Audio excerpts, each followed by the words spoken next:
સુરતના ગ્રામ્ય વિસ્તારમાં ફરી એકવાર નકલી ઘીના કારખાનાનો પર્દાફાશ થયો છે। પ્રવીણ હરખાણી નામનો શખ્સ અસલીના નામ પર નકલી ઘીનો વેપલો ચલાવતો હતો, જેની બાતમી મળતા કઠોરના માનસરોવર રેસિડેન્સીના ફ્લેટમાં દરોડાની કાર્યવાહી હાથ ધરાઈ। કામરેજ પોલીસે 1 લીટર વજનના 108 ડબ્બા, 38 ખાલી ટીન, 15 કિલોના ખાલી ડબ્બા, પેકિંગ કરવાનું મશીન સહિત 1 લાખથી પણ વધુનો મુદ્દામાલ કબજે કરવામાં આવ્યો છે।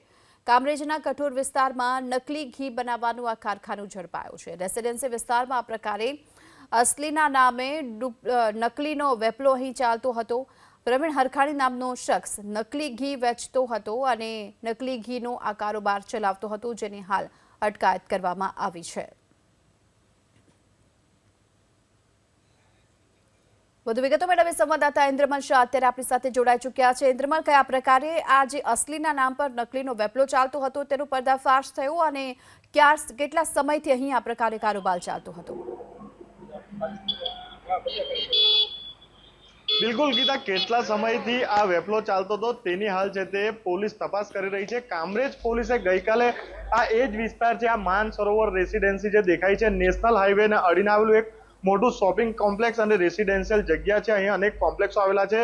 આ કોમ્પ્લેક્સ પૈકીના 408 નંબરનો જે ફ્લેટ છે, ત્યાં આ ઈસમ જે છે તે આ અસલીના નામે નકલીનો ખેલ કરી રહ્યો હતો। બ્રાન્ડેડ કંપની જે સુમુલ કંપની છે તેના ઘીનું ડુપ્લિકેશન કરી રહ્યો હતો અને ત્યારબાદ તેને છે તે માર્કેટમાં પુઠ્ઠાના પેકિંગમાં પેક કરી અને દુકાને વેચી રહ્યો હતો। ગઈકાલે કામરેજ પોલીસે બાતમીના આધારે ફ્લેટ પર છે તે દરોડા પાડ્યા હતા અને અહીંથી મોટી માત્રામાં છે તે જે નકલી ઘી હતું તે પણ મળી આવ્યું છે। ખાસ કરીને સુમુલના જે ઓરિજિનલ સુમુલ ઘીના જે 1 કિલોના ટીનના પેકિંગ આવે છે તેવા સેમ ટુ સેમ ડબ્બા છે તે અહીંથી લગભગ 108 ભરેલા ડબ્બા મળી આવ્યા છે, 38 ખાલી ડબ્બા મળી આવ્યા છે, 15 કિલોના લોખંડના ટીન પણ છે તે અહીંથી મળી આવ્યા છે અને જે ઘી પેકિંગ કરવાનું જે સામગ્રી છે, સાધન છે, મશીન છે તે પણ મળી આવ્યા છે।